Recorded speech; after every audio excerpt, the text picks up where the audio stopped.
अस्सलाम वालेकुम dear students, क्या हाल है बेटा? मेरी बहुत अच्छी क्लास। अक्सर पेपर बेटा, मैंने आपको मेरी आवाज़ की खुशी से अंदाज़ा हो रहा है कि जब मैंने आपके पेपर्स चेक किए तो मेरे मुंह से शाबाश आप लोगों के लिए निकला। और जब मैं रिजल्ट बना रही थी तो आप में से अक्सर बच्चों ने 70% नंबर लिए। मैं बहुत परेशान थी कि पता नहीं आप घर बैठ के कुरान पढ़ रही हैं कि नहीं पढ़ रही, हदीस याद कर रही हैं कि नहीं याद कर रही। लेकिन बहुत हौसला अफजाई मेरी हुई ये देख के कि मेरे बच्चों ने, मेरी क्लास ने मेरी बात मानी और वो घर बैठ के भी उन्होंने पढ़ने का सिलसिला नहीं रोका। शाबाश बेटा, आपने साबित कर दिया कि आप मेरी बहुत अच्छी क्लास है। ये मैं उन बच्चों को शाबाश, अगले लेक्चर्स में मैं एक एक करके उनके नाम भी बताऊंगी। अभी बेटा आपके दिसंबर टेस्ट होंगे, ये आपके सेशनल एग्जाम्स थे। लेकिन बराह मेहरबानी चंद बच्चे जो अभी तक मेरे ग्रुप में ऐड नहीं हैं, उनको मेरा मैसेज पहुंचाएं कि जल्दी ग्रुप में ऐड हो जाएं और वो चीज़ें जो अभी तक हमसे नहीं हो पाई, मैं दोबारा से आपको रिवीजन शुरू करवा रही हूँ। और जब हदीसें 40 तक मैं चली जाऊंगी तो मैं आपको एक एक रुकू दोबारा पढ़ाऊंगी। और दिसंबर टेस्ट में वो बच्चे जो सेशनल एग्जाम्स नहीं दे सके, जिनकी अटेंडेंस कम है, वो दोबारा से दिसंबर टेस्ट में मेहनत करेंगे तो फायदा होगा। ठीक है बेटा, उम्मीद है आपको मेरी बात समझ आ गई होगी। अब मैं अगली हदीस की तरफ जाती हूँ जो है हदीस नंबर 32, तर्जुमा और तशरीह। औज़ु बिल्लाहि मिनश शैतानिर रजीम, बिस्मिल्लाहिर्रहमानिर्रहीम। इसमें मौशरती जिंदगी का एक अहम असूल बयान किया जा रहा है, यानी एक दूसरे को नुकसान नहीं पहुंचाना। सलामती का असूल क्या है? इस्लाम अमन का दीन है, मिलजुल के रहने पे जोर देता है। मुआशरे में हम सब मिलजुल के रहते हैं तो मुआशरे की फिजा खूबसूरत रहती है और यही पुरअमन जिंदगी का राज भी है। बिस्मिल्लाहिर्रहमानिर्रहीम। अन अबी सआद बिन मालिक बिन सन्नान खुदरी रजी अल्लाहु अन्हु, हजरत अबू सईद साद बिन मालिक बिन सन्नान खुदरी रजी अल्लाह ताला अन्हु से रवायत है, अन्ना रसूलुल्लाह सल्लल्लाहु अलैहि वसल्लम क़ाला, रसूल अल्लाह सल्लल्लाहु अलैहि वसल्लम ने फरमाया, ला ज़रारा वला ज़िरार, ना ज़रर दो ना ही जवाबन ज़रर दो, यानी ना किसी को तकलीफ दो ताकि जिसको तकलीफ दोगे वो जवाब में तुम्हें तकलीफ दे। अब बेटा जब शॉर्ट क्वेश्चन आंसर्स आपके पेपर में आते हैं तो उसमें सबसे पहला आप ये आखिरी लाइन को अंडरलाइन कर लें, हाईलाइट कर लें। आपसे पूछा जाता है जुमला मुकम्मल करें, ला ज़रारा वला डैश वला ज़रारा, यानी ना किसी को नुकसान दो, ना बदले के तौर पे किसी को नुकसान पहुंचाओ। जरर यानी अगर पहल भी ना करो, यानी ना किसी को नुकसान पहुंचाने में पहल करो और ना इंतकाम और बदले के तौर पे किसी को नुकसान पहुंचाओ।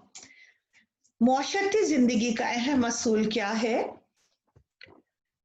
इसमें मुआशरती जिंदगी का अहम असूल ये है कि मिलजुल के रहें, किसी को नुकसान ना पहुंचाएं, एक दूसरे की मदद करें। इस हदीस में इस्लाम की मुआशरती जिंदगी के एक अहम असूल की तरफ तवज्जो दिलाई गई और वो असूल ये है कि ज़ाती मफाद के लिए और दुनियावी अगराज के लिए किसी को नुकसान देने से इज्तनाब किया जाए। अगर किसी ने पहल करके तुम्हें तकलीफ पहुंचाई हो तो भी अफू दरगुजर से काम लेकर इसे माफ कर दो। अगर ला ज़ररा का मानी नुकसान उठाना लिया जाए तो फिर हदीस का मफहूम ये होगा कि अगर तुम्हें कोई खामखा नुकसान देना चाहे, तुम्हें तंग करना चाहे, तुम्हारे लिए वबाले जान बन जाए तो इसका फौरन अजाला कर दो, क्योंकि इस्लामी जिंदगी का असूल ये है कि शर पसंदों की हौसला अफजाई ना करो। कुरान मजीद की सूरह बकरा की आयत नंबर 194 में आता है, बिस्मिल्लाहिर्रहमानिर्रहीम, फमने तदा अलैकुम फातदू अलैहि बिमिस्ली मा तदा अलैकुम।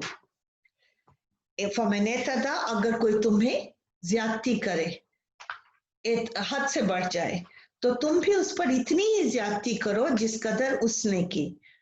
बेशक दूसरों को माफ करना एक पसंदीदा अमल है, लेकिन इस्लाम किसी से मरूब होकर जिंदगी बसर करने की तलकीन नहीं करता। इस्लाम किसी जाहिरियत की इजाजत भी नहीं देता, लेकिन जाहिरियत का शिकार होकर जिंदगी गुजारने को भी अच्छा नहीं समझता। इसलिए कसास या बदला लेने की इजाजत दी गई। कुरान पाक की सूरह बकरा आयत नंबर 179 में आता है, वलकुम फिल कसास हयातुन या उलिल अलबाब। ए अक्लमंदो, कसास में तुम्हारे लिए जिंदगी का सामान है। इस हदीस का मफहूम ये भी लिया जा सकता है, अगर कोई दुश्मन इस्लामी मुल्क से छेड़छाड़ करे तो इसका जवाब सख्ती से देना चाहिए। इसे शरारतों से बाज रखने के लिए कुव्वत इस्तेमाल करनी चाहिए, क्योंकि ला ज़ररा फी इस्लाम, इस्लाम में किसी सूरत नुकसान बर्दाश्त करते रहना जायज नहीं। ला ज़र्रार यानी इंतकाम के तौर पर किसी को नुकसान नहीं देना चाहिए। इससे ये मफहूम अखज़ होता है, अगर किसी को इसके जुर्म की जायज सजा कानून के मुताबिक मिल चुकी है तो मजीद इंतकाम लेने और इनफरादी तौर पर जरर पहुंचाने की इजाजत नहीं। खुलासा ये है कि ना खुद तकलीफ उठाओ, ना ही दूसरों के लिए वबाले जान बनो।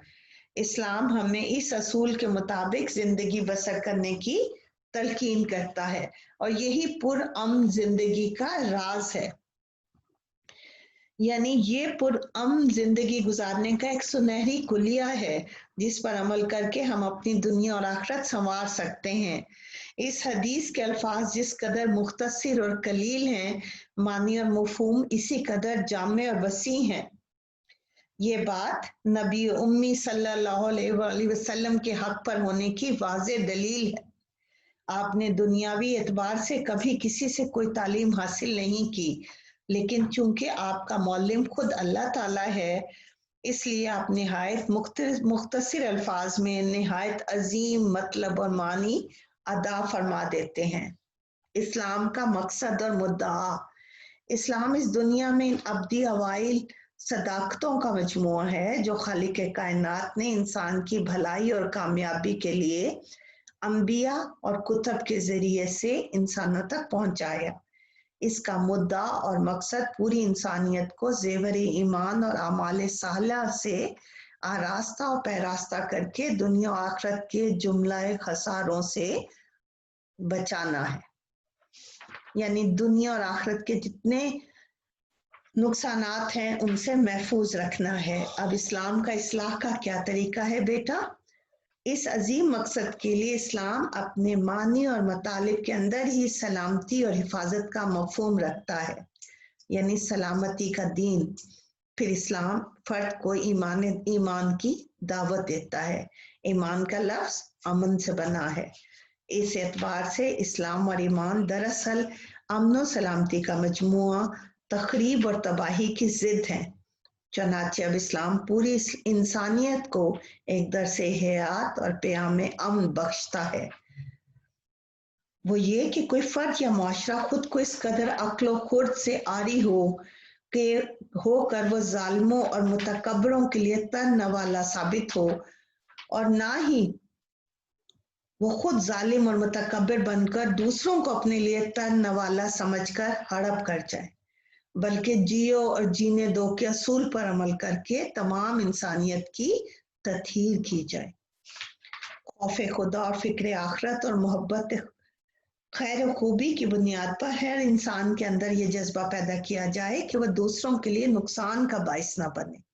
फिर इस अदम नुकसान के साथ साथ इसके अंदर शऊर और आगही, सदाकत और शुजात के वो आला औसाफ पैदा किया जाए कि इसकी जिंदगी का नक्शा जोगियों साधुओं के साथ ना हो, बल्कि एक हक शनास और फर्ज शनास इंसान हो, शुजा बहादुर हो, हक की खातिर लड़ना मर मिटना जानता हो, हर जुल्म और तकब्बुर के सामने सीसा पिलाई दीवार होकर जिससे टकराकर हर जालिम पाश पाश हो जाए।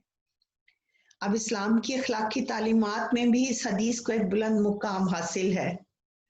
مثلا قرآن حکیم میں ارشاد ہوتا ہے سورہ بقرہ میں لا تظلمون ولا تظلمون، نہ ظلم کرو نہ ظلم برداشت کرو۔ ایک اور جگہ آتا ہے ان اللہ یحب الذین یقاتلون فی سبیلہ صفا کانہم بنیان مرصوص، بے شک اللہ تعالیٰ ایسے لوگوں سے محبت کرتا ہے جو اس کی راہ میں صفیں باندھ کر لڑتے ہیں، گویا وہ سیسا پلائی ہوئی دیوار ہیں۔ نبی کریم صلی اللہ علیہ وآلہ وسلم نے فرمایا مسلمان وہ ہے جس کی ہاتھ سے اور زبان سے دوسرے مسلمان محفوظ رہیں۔ ایک اور جگہ ارشاد فرمایا جس کا پڑوسی اس کی ایذا سے محفوظ نہیں وہ مومن نہیں۔ ایک اور حدیث میں آتا ہے اللہ کے بندو بھائی بھائی بن جاؤ، بھائیوں کی طرح رہو، ایک دوسرے کو نقصان نہ پہنچاؤ، اگر کوئی شخص خامی کے باوجود اپنی اصلاح نہ کرے تو اس کا ظلم ہرگز برداشت نہ کرو۔ اب آپ کو میں نے ایک شارٹ آنسر کیا آئے گا، لا ضرر، نقصان نہ دو کسی کو، نقصان پہنچانے میں پہل نہ کرو، ولا ضرر، اور نہ جواباً نقصان پہنچاؤ، انتقام کے طور پہ بھی نقصان نہ پہنچاؤ۔ بیٹا بہت شوق سے، محبت سے سمجھ کے حدیث کا ترجمہ یاد کریں، لفظی ترجمے پہ فوکس کریں۔ اگر آپ کو ترجمہ آ جائے گا تو آپ کو تشریح کرنی آسان ہو جائے گی۔ اللہ تعالیٰ آپ کو حدیث پڑھنے، سمجھنے اور اس پہ عمل کرنے کی توفیق دے۔ اللہ حافظ بیٹا۔